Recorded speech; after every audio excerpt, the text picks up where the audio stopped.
Olá pessoal, tudo bem? Eu sou José Ladier, especialista de investimentos da XP, e essa é mais uma live especial sobre fundos internacionais.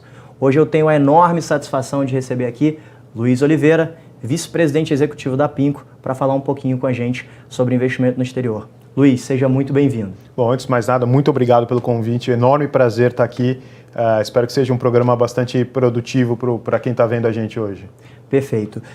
Pessoal, queria pedir para vocês já irem elaborando as perguntas e mandando para a gente. Se der tempo, no final a gente vai ali escolher uma ou duas perguntas para o Luiz responder, tá? Luiz, antes da gente entrar exatamente no assunto sobre investimento no exterior, eu queria que você falasse brevemente quem é Luiz Oliveira e um pouquinho da sua trajetória. Tá bom. Obrigado novamente pela oportunidade. Na verdade, minha formação, eu sou engenheiro de formação, né? Eu fiz engenharia civil na Escola Politécnica aqui na Universidade de São Paulo. Resolvi trabalhar com engenharia, né? Eu me formei em 2000. Resolvi trabalhar com um projeto de usinas hidrelétricas. Trabalhei nessa área, fiz mestrado nessa área também na Escola Politécnica. Naquele período, você deve se lembrar bem, em 2002 a gente teve aquela crise de energia aqui no Brasil, né, o apagão. Eu achava que na área de usina hidrelétrica a engenharia iria bombar. Foi um dos grandes erros que eu cometi. Acabou que essa área não evoluiu tanto. E aí eu resolvi fazer uma transição para o mercado financeiro. Comecei na área de risco e compliance numa asset local, Votorantim Asset Management, trabalhando primeiramente com sistema de risco, tentando bater as contas que o Votorantim estava desenvolvendo no sistema proprietário de risco. Logo depois trabalhei com um pouquinho de gestão internacional, numa área de Fund of Funds. E logo depois eu mudei para outra instituição, para o ABN AMRO aqui no Brasil, fazendo a parte de desenvolvimento de negócios internacionais. Basicamente, a gente fazia desenvolvimento de negócios com países da América Latina fora do Brasil, oferecendo estratégias globais, né? Logo depois eu trabalhei no Itaú por 4 anos e meio. No Itaú eu fazia justamente a ponta contrária do que eu faço agora. Eu tentava vender produtos de Brasil e América Latina para investidores estrangeiros. Era o momento de 2008 até 2012, 2013. Era muito mais fácil vender Brasil, né? Se você se lembrar bem, na The Economist, o Cristo Redentor estava indo para cima, o Brasil estava bombando. Era muito mais fácil você atrair capital de investidores estrangeiros para investir aqui. E logo depois eu recebi uma oferta para me juntar à PINCO, onde eu estou desde 2012, que foi quando a empresa abriu o escritório aqui no Brasil. Então, basicamente, esse é o meu background. Acabei me especializando, fazendo alguns programas relacionados a finanças para aprender, né? Dado que meu background era de engenharia, acabei fazendo o CFA e o CAIA também. Perfeito, obrigado, Luiz. Aproveitando já o gancho, tá, eu queria que você explicasse para a gente um pouquinho quem é a PINCO e o que a PINCO faz. Perfeito. Bom, a PINCO é uma gestora global de recursos. A gente não tem nenhum outro negócio a não ser fundos de investimentos, então nós gerimos recursos em nome de terceiros, né? A empresa começou em 1971 na Califórnia, então ano que vem a gente vai completar aí 50 anos, meio século de vida. A empresa começou com apenas 10 milhões de dólares em ativos sob gestão e foi crescendo, crescendo, crescendo. Atualmente a PINCO tem 1,9 trilhões de dólares em ativos sob gestão. Se você fizer uma conta rápida aí com um câmbio de 4,3, a gente está falando aí de 8 ponto alguma coisa trilhões de reais em ativos sob gestão. Até para o pessoal que está ouvindo a gente ter uma noção, a indústria brasileira de fundos, né, quando você considera todos os fundos que são geridos por bancos, por gestores independentes, a gente está falando de uma indústria de 5,4 trilhões de reais. Só a PINCO é mais ou menos 60% maior do que toda a indústria de fundos no Brasil, sendo que a indústria de fundos do Brasil está entre as 10 maiores do mundo, né? Então, a PINCO é uma gestora global de recursos gigantesca. Atualmente, a gente tem presença em 13 países, através de 17 escritórios. Curiosamente, a PINCO tem a sede em Newport Beach, na Califórnia. Fica mais ou menos a 1 hora de carro ao sul de Los Angeles. E a gente começou um processo de expansão internacional em 1996, então 25 anos depois da fundação da empresa. A gente abriu o primeiro escritório em Singapura e de lá para cá a gente foi abrindo outros escritórios, né? E a gente, como eu mencionei anteriormente, tem presença no Brasil desde 2012. A gente está falando de aproximadamente 7, 8 anos, não é Exato, isso? exatamente. Perfeito. Pessoal, olha o tamanho desse negócio, né? A gente olha para uma gestora global, como o Luiz colocou aqui, que tem 60% maior do que toda a indústria de fundo brasileira, né? Então a gente está falando aí de uma musculatura extremamente relevante.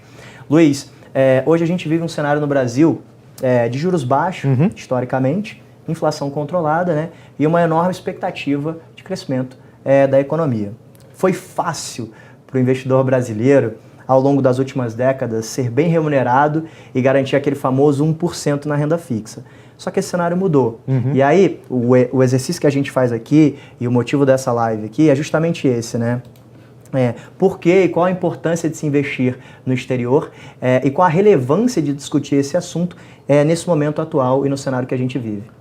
Perfeito, José. Eu acho que, primeiro, quando você volta lá para o livro texto, né, que a gente aprende quando começa a estudar mercado financeiro, a gente aprende que, em geral, os investidores eles investem fora do seu próprio país para tentar atingir dois objetivos. O primeiro é para diversificar. Eu acho que isso é um objetivo que ele é mais óbvio, que as pessoas já imediatamente reconhecem quando você está falando de investimentos no exterior, então sabe que é para diversificar.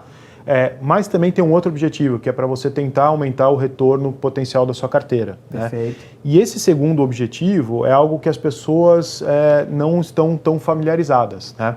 Lá dentro da Pinco, a gente fez uma série de estudos, e a gente fez um estudo recente, que depois eu posso compartilhar contigo. A gente tentou olhar uma carteira média de um investidor brasileiro ao longo dos últimos 15 anos. Tá? Então a gente pegou um portfólio genérico, que tinha, por exemplo, um percentual em CDI, tinha um percentual em papéis atrelados à inflação, né, títulos do governo, as NTNBs, percentual atrelado à Bolsa Brasileira, a multimercados, a taxa pré, né, e a gente olhou o retorno e o risco ao longo desses últimos 15 anos. A gente chegou à conclusão que esse portfólio ele teria dado um retorno de aproximadamente CDI mais 2,5% ao ano, com uma volatilidade de 9 alguma coisa, tá? A gente fez o seguinte exercício. Bom, e se eu acoplar aqui um pouquinho de investimentos no exterior, né? Então a gente pegou uma carteira média de um investidor americano, que é composta por 50% em bolsa americana, né? Os americanos eles têm um percentual em bolsa muito maior. Pegamos 25% em high yield, papéis de crédito de empresas que não são investment grade, e 25% em taxas pré. Né? E fizemos um exercício de adicionar esse portfólio médio americano na carteira brasileira. Tá? Perfeito. E fizemos um mix de 70-30, 70% Brasil, 30% offshore. Conclusão que a gente chegou, ao fazer esse portfólio offshore com a proteção cambial, que o retorno teria saltado de CDI mais 2,5 para CDI mais 3,7, e o risco teria caído de forma significativa também. Né? Então, assim, o investidor ao longo dos últimos 15 anos, se ele tivesse feito isso, ele teria melhorado o retorno da carteira, ao mesmo tempo que teria diminuído o risco da carteira. E a gente fez o mesmo exercício, só que em vez de pegar a parte internacional e fazer o hedge, a proteção cambial, a gente deixou com exposição cambial. O retorno cairia um pouquinho, em vez de ser CDI mais 2,5, teria dado CDI mais 1,7, só que a volatilidade também teria caído bastante, tá? Teria caído para algo em torno de 6,4, 6,5. Isso em função da adição do dólar, correto? Exatamente, em função da adição do dólar, que em geral te dá uma correlação negativa, tá? Perfeito. Acho que o ponto aqui é que o investidor está muito presente na cabeça dele que investir no exterior faz sentido do ponto de vista de diversificação, mas faz sentido também para ganhar dinheiro. Né? Tem uma série de oportunidades lá fora e você consegue efetivamente ganhar dinheiro com isso. Né? Então é importante o investidor ter essa outra percepção. No caso do Pinco Income, que é um fundo que está disponível na XP, o Pinco Income agora, no comecinho de fevereiro, ele acabou de completar 4 anos de existência. Né? A estratégia já existe lá fora há mais de 12 anos, mas aqui no Brasil ela foi lançada com a proteção cambial a questão de 4 anos. Tá? Evidentemente, a gente recomenda para todos os investidores que entrem no site da XP, pegue a lâmina e olhe todo o histórico de retorno do fundo. Tá? Mas assim, grosso modo, o fundo superou o CDI, ele entregou um retorno acumulado de 134% do CDI, com o CDI por 2 anos bem alto e 2 anos mais baixo. Teve uma volatilidade relativamente baixa, a gente está falando aí de 3 e pouco %. Na janela de 4 anos? Na janela de 4 anos, uma volatilidade não tão alta assim. E uma correlação muito baixa com ativos no Brasil. Né? Então ele é uma prova viva existente de que você pode investir no exterior para ganhar dinheiro e diversificar o seu risco, né? Claro, você tem que olhar ali todo o histórico, mês a mês, ano a ano, mas assim, o fundo, do nosso ponto de vista, ele é um fundo relativamente consistente. 75% dos meses, em 4 anos, foram acima do CDI. Né? Teve anos que ele teve retorno abaixo do CDI, como foi o caso de 2018. Okay. Tem meses que ele tem retorno negativo. É um produto que tem alguma volatilidade, mas ele foi um produto consistente. Então, acho que é importante mostrar casos reais para o investidor que está nos ouvindo agora, que é possível você investir no exterior, ganhar dinheiro e diversificar o risco do cliente, né? Até porque a gente vive num mercado emergente, né? E na média, 1 ano você tem uma crise no Brasil, né? Você teve Joesley Day, você teve a greve dos caminhoneiros, né? E é interessante também você olhar sobre o ponto de vista do estrangeiro, né? Eu tenho que responder muito internamente a pergunta para os meus chefes, né? Por que o brasileiro investe 100% no Brasil, num país emergente? Né? E não faz sentido. Né? Se você for parar para pensar, né, não é razoável você ter 100% dos seus ativos num país emergente. Mas a grande maioria dos brasileiros tem isso nos seus portfólios. Né? Estão 100% investidos aqui no Brasil. Então é importante trazer um pouquinho esse outro contexto para o investidor também. Perfeito. Eu acho que essa conta, inclusive, nos Estados Unidos é 70-30. Você pode até me ajudar com isso. Excelente, Luiz. Eu acho que, pegando o gancho também, fazer um breve comentário, no passado não fazia sentido nenhum você colocar dinheiro lá fora, né? Eu lembro que, poxa, no início da minha carreira como assessor de investimentos, a gente falava da importância de diversificação internacional. O investidor falava, por que eu vou pegar o meu dinheiro, me expor a algum tipo de risco se eu posso ganhar dinheiro aqui no CDI? E legal que você falou do Pink Income. E aí eu queria te perguntar, já trazer a próxima pergunta, que é o seguinte: a gente está falando de uma casa global do tamanho da Pinco, que tem expertise em renda fixa, né?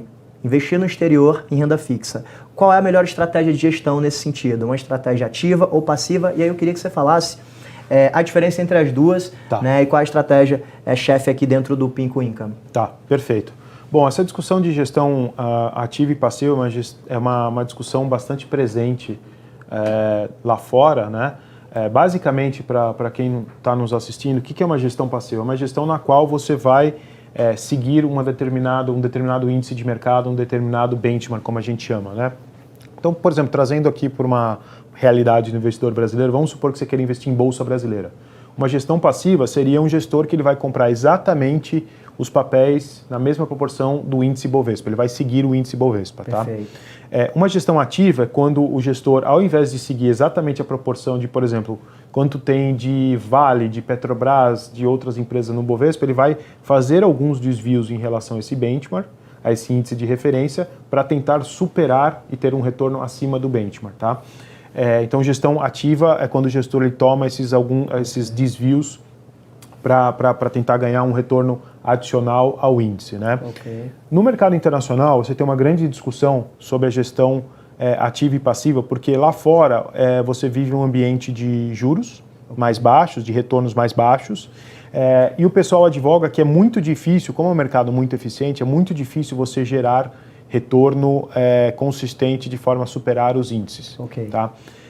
A gente tende a concordar que isso é válido para o mercado de renda variável, né? Por exemplo, imagina você ter um fundo de bolsa americana, você vai tentar superar esse índice, o S&P, por exemplo, lá fora.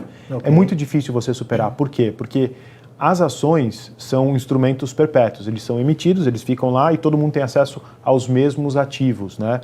Então, assim, você só vai conseguir superar esse benchmark se você tiver uma análise muito melhor que o resto do mercado. Perfeito. Ou tiver uma informação muito melhor que o resto do mercado, né? Perfeito. Senão é muito difícil você bater esse benchmark, esse índice de referência lá fora, né?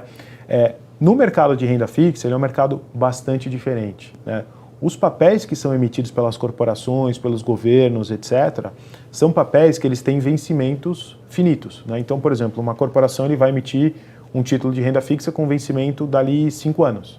Uma determinada corporação ela pode emitir um papel com garantia, pode emitir um papel sem garantia, e tem muita flexibilidade para fazer isso. Na média, os índices de renda fixa, eles têm um turnover da carteira de 20% ao ano. Tá? Então, assim, tem muitos papéis sendo emitidos o tempo todo por novas companhias e por aí vai, né?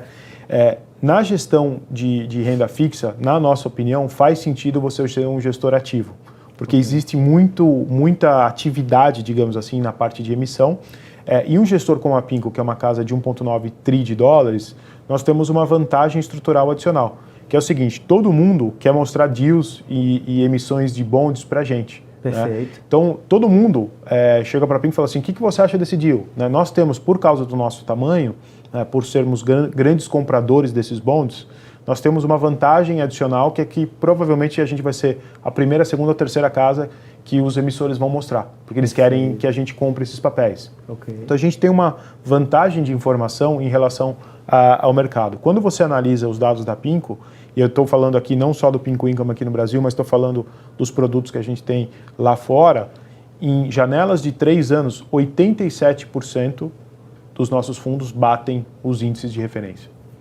87%. É bastante coisa. É muita coisa. Então a gente advoga sim que é possível ganhar dinheiro com gestão ativa de renda fixa, e é o que a gente recomenda. A gestão de renda variável é algo diferente, gestão de renda fixa faz todo sentido você ter uma gestão ativa. É legal você falar também a consistência também de vocês, porque isso é muito importante, né? Exato. No final das contas. Excelente.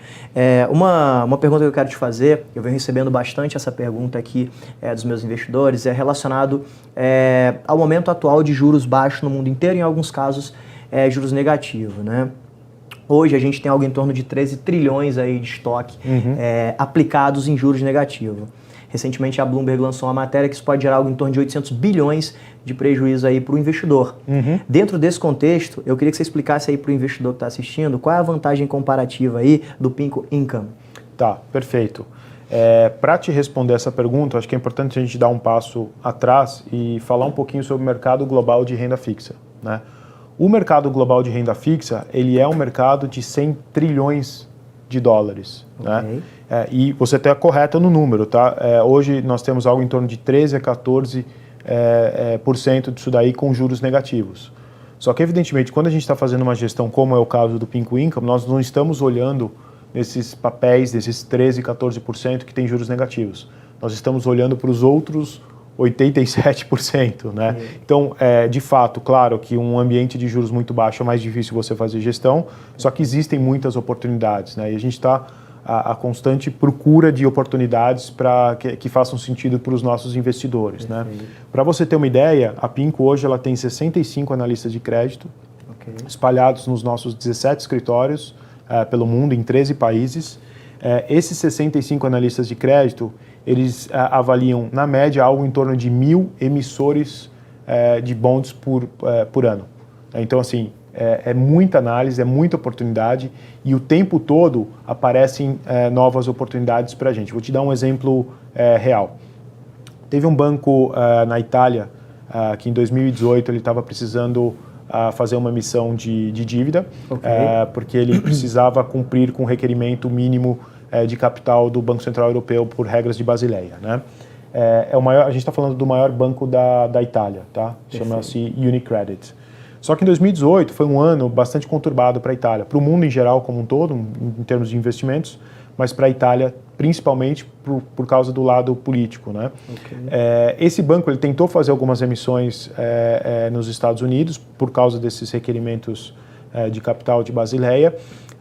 Eles não conseguiram levantar nenhum dinheiro para fazer esse nível de capitalização do banco.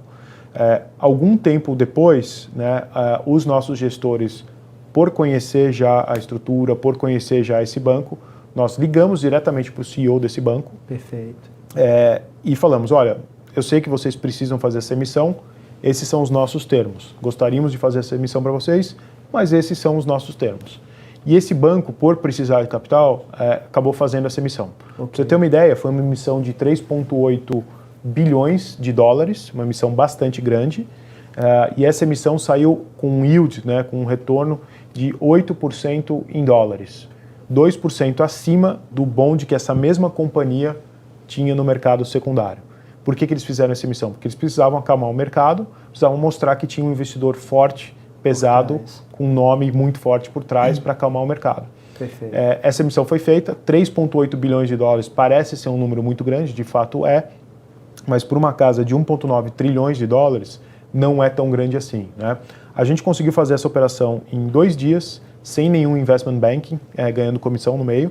Toda essa diferença de comissão acabou sendo retornada para os nossos investidores através de yield do bond, né? Então a gente consegue fazer isso com 2 dias. Então, com um telefonema, com uma conversa, a gente consegue fechar um deal como esse, né? Então, isso mostra um pouquinho que tamanho faz todo sentido na renda fixa, faz toda a diferença, e que gestão ativa faz toda a diferença. Porque se eu fosse um gestor passivo, estaria lá comprando exatamente os mesmos papéis que estão nos índices de referência, e não foi o que a gente fez. A gente foi atrás, procurou uma oportunidade, e a propósito, esse banco era um banco com rating AAA. Pra você ter uma ideia. Então, altíssima qualidade, pagou 8% em dólares, né? Então, assim, acho que mostra um pouquinho que gestão ativa e tamanho na renda fixa fazem toda a diferença e que você tem grandes oportunidades, né? Então, eu te dei um exemplo que é um banco, mas tem outros setores da economia que a gente gosta bastante, né? Você pega, por exemplo, a parte de crédito estruturado. Excelente. É uma área que a gente gosta bastante hoje, né? Explica, Luiz, desculpa te cortar. Imagina. Explica para o pessoal o que é crédito estruturado.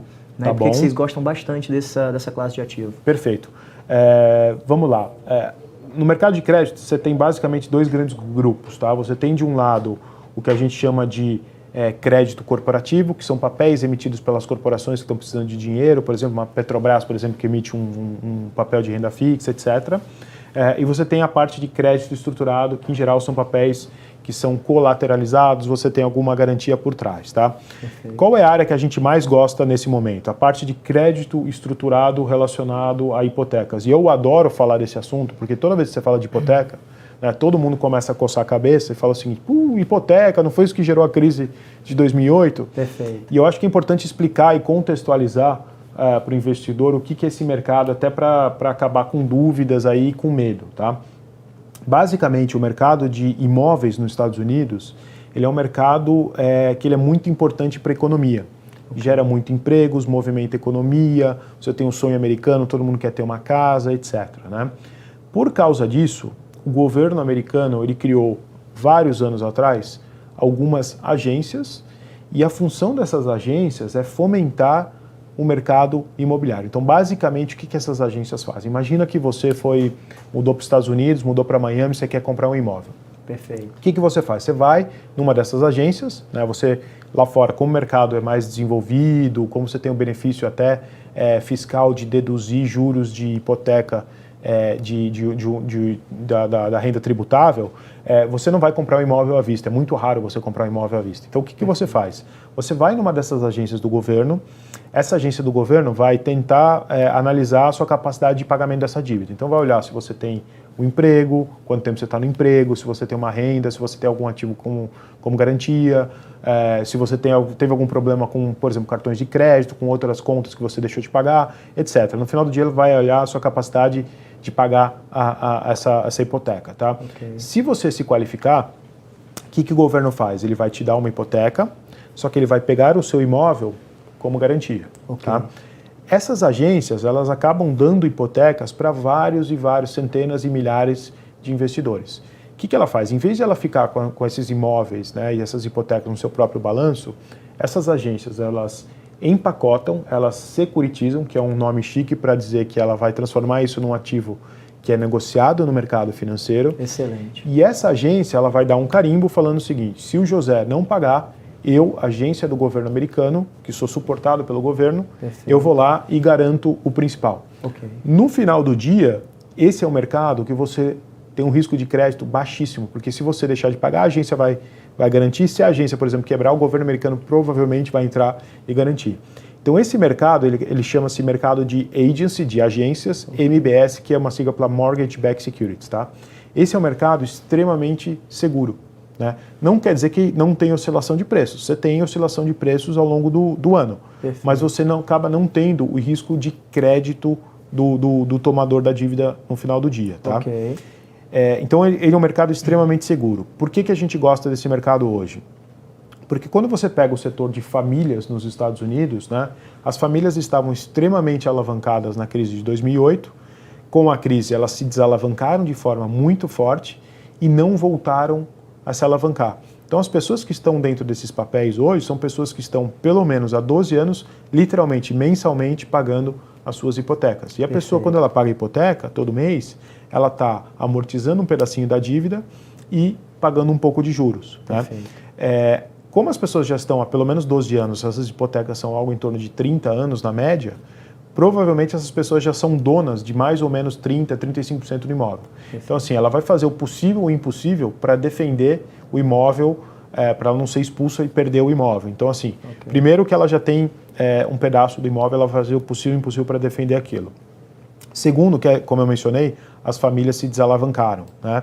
E não voltaram a se alavancar. Terceiro, que a situação dos Estados Unidos, você está com uma taxa de desemprego muito baixa. Então, você está num momento bastante favorável. Então, é uma área de crédito que a gente gosta bastante.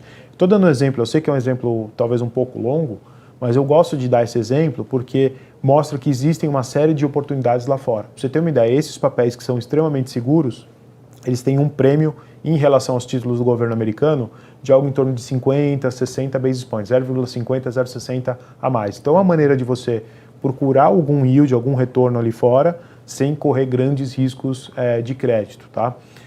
Acho que vale a pena mencionar também que existe um outro mercado de hipotecas, que é o que eles chamam de non-agency, são as hipotecas que não são relacionadas às agências do governo americano. Perfeito. E essas sim são as hipotecas que deram problema lá em 2008. Tá? Basicamente, o que aconteceu? As pessoas físicas, elas estavam consciente ou inconscientemente apostando no mercado de imóveis nos Estados Unidos.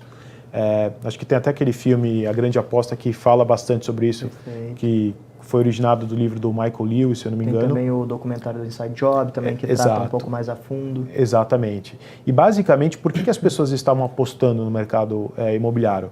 Porque existia uma cultura nos Estados Unidos que o preço do imóvel sempre sobe. O preço do imóvel sempre sobe.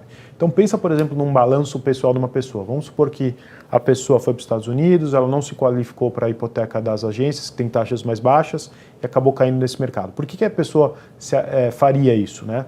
Porque se você for parar para pensar num balanço pessoal da pessoa, vamos supor que ela comprou um imóvel de $1 milhão e tomou uma dívida de $1 milhão para comprar esse imóvel, tá? No lado de ativo, ela vai lançar imóvel $1 milhão, do lado passivo, ela vai lançar $1 milhão, o patrimônio líquido dela é zero, né? Que é ativo menos passivo.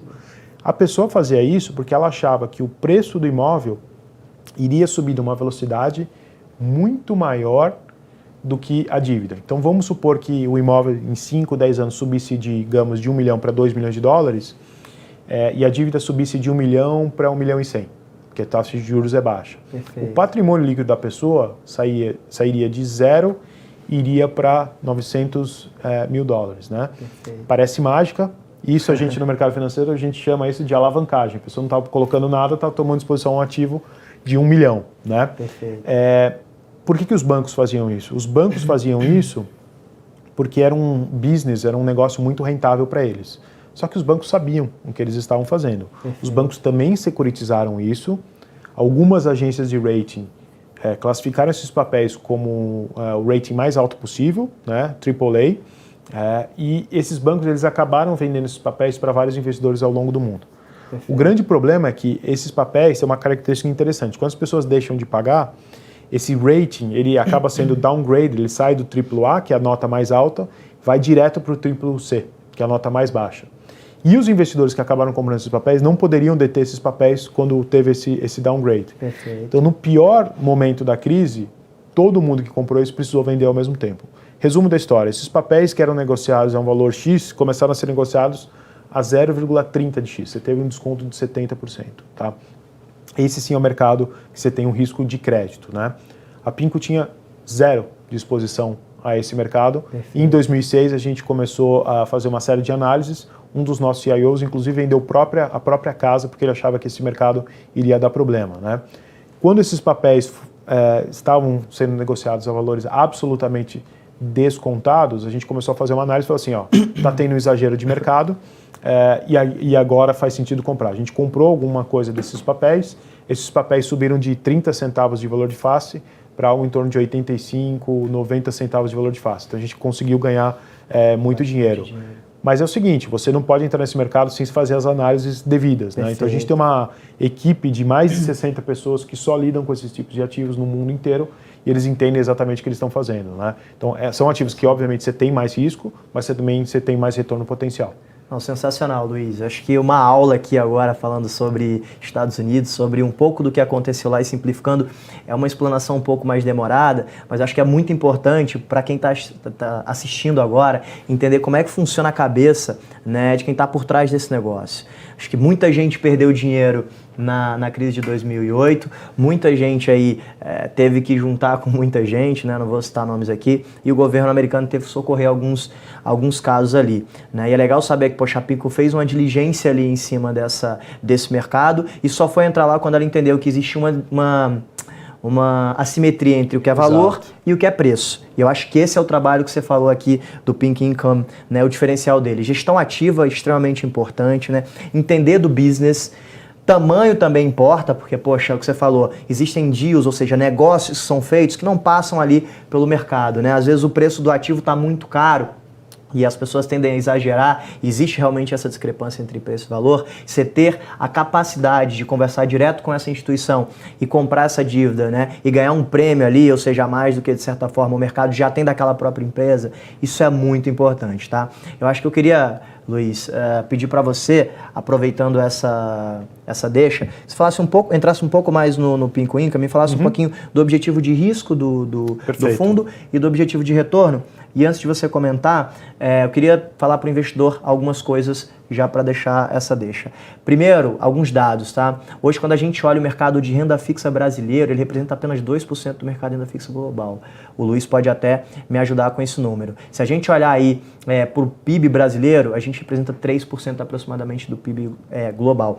Então, quando a gente olha para o Brasil, a gente não está aqui querendo desmerecer o Brasil, mas o Brasil ainda é muito pequeno quando a gente compara com o resto do mundo. E eu queria que o Luiz falasse exatamente dessas perguntas. Objetivo de retorno, de risco do fundo.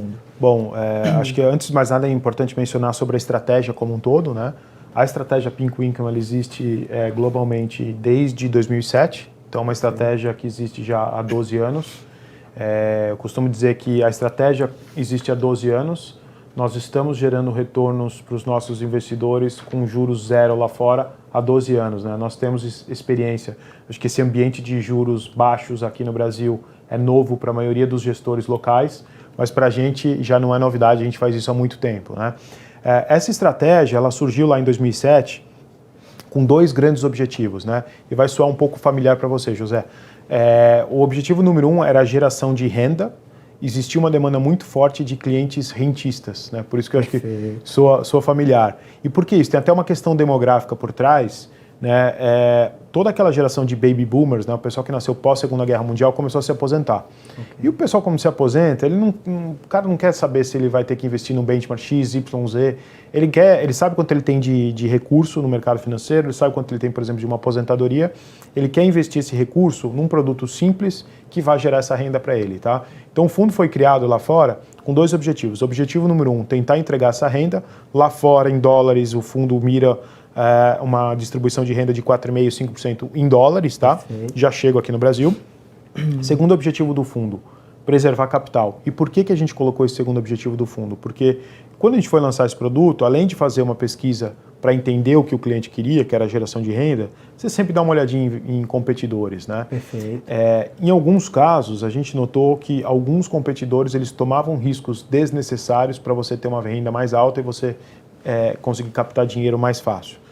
Na nossa visão, esses riscos eles não deveriam ser tomados, porque imagina que você investa, por exemplo, 90% no mercado de high yield tem uma correção, você compromete a renda do seu investidor, o capital do seu investidor. Perfeito. Então o fundo ele foi criado com esses dois objetivos. Aqui no Brasil, nós trouxemos essa estratégia com a proteção cambial. Tá? Excelente. E ao fazer a proteção cambial, nós temos dois resultados por trás. O primeiro é que você diminui a volatilidade, se você tiver investido lá fora sem a proteção cambial, você acaba tendo a volatilidade da moeda, né? Que é uma volatilidade alta, 15, 20, às vezes até mais, né?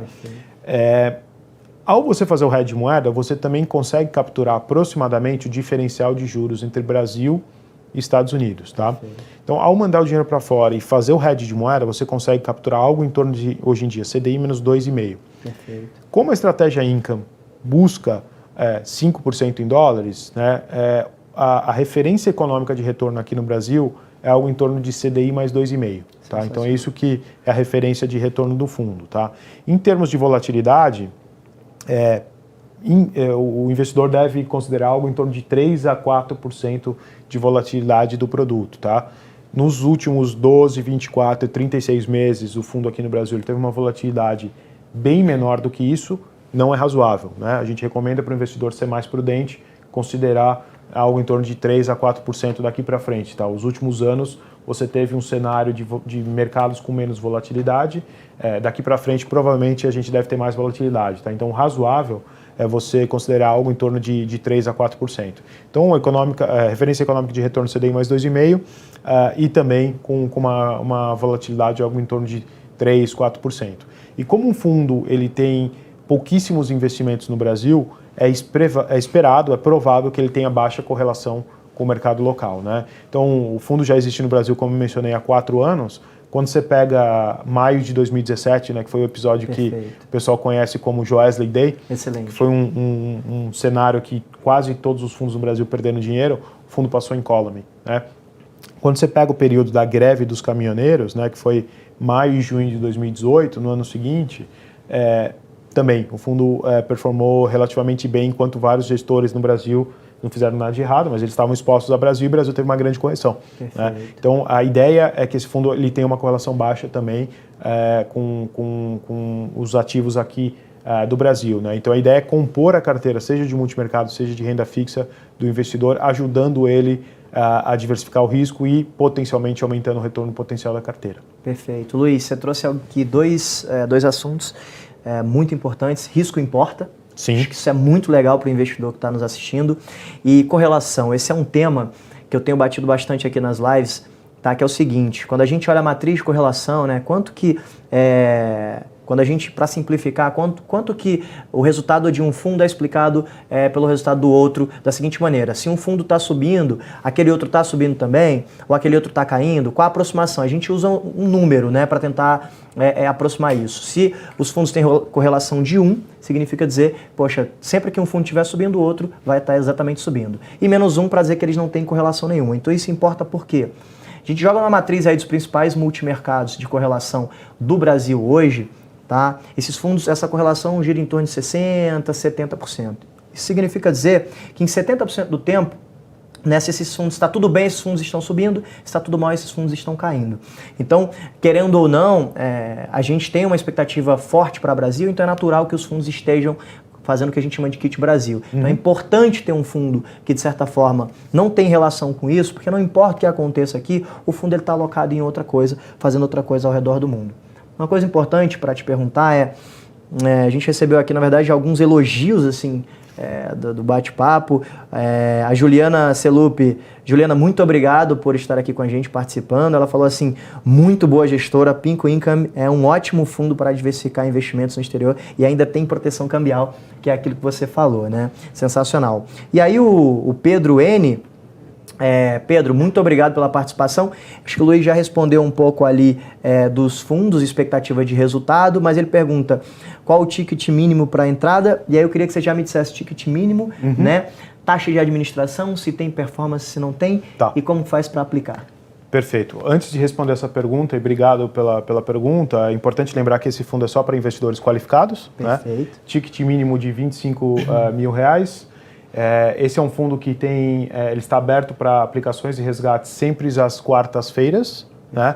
E a taxa total de administração, quando você considera o que é cobrado aqui no Brasil, o que é cobrado lá fora, 1,56 total, sem taxa de performance. Né? Então, um fundo que eu diria, com uma taxa, dado o resultado que ele tem entregue, um fundo relativamente barato ou justo, digamos assim, em termos de taxa. Né? Não cobra performance, taxa total de 1,56. Quando você olha a lâmina, né, você está olhando só a lâmina do veículo local, ele aparece 0,93, tá? Mas acho que é importante ter transparência e falar da taxa total que é cobrada do investidor, que é 1,56. Perfeito. E aí acho que trazer para o investidor mais uma vez, não estou aqui falando que os multimercados ou os fundos de ações no Brasil, mas a indústria ainda precisa amadurecer nesse sentido, tá? Então, poxa, a gente está falando de um fundo de investimento global, né, sem performance, com histórico de 4 anos, na minha visão, é relevante. Isso não significa que ele vai continuar performando, mas é importante entender como que a gestão passou por determinados pontos ali da história, né, e como que ela conseguiu gerar valor para o cotista, né? Então, 1,5%,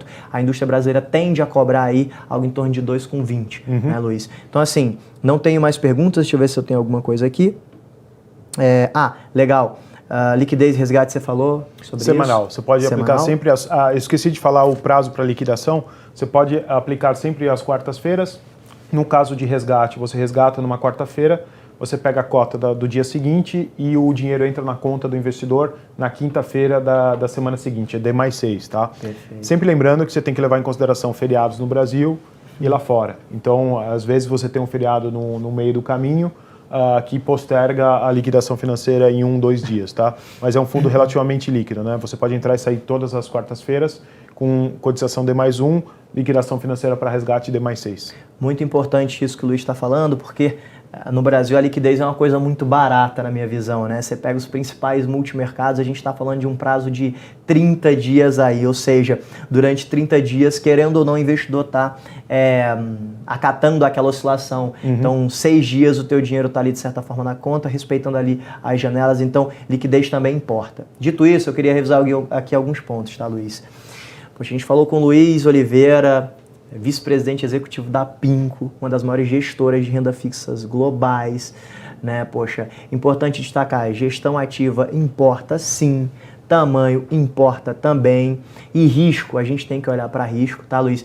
Acho que o papel da assessoria live, o papel da XP é democratizar o investimento no Brasil. Eu acho que esse movimento é muito relevante. Ter você aqui é uma enorme satisfação, falei para você lá fora, quero deixar registrado aqui para todo mundo. Poxa, o Luiz é um dos profissionais de mercado que eu mais admiro, pela capacidade de falar de forma clara e objetiva e, de certa forma, estar alinhado aí no propósito de democratização de investimentos.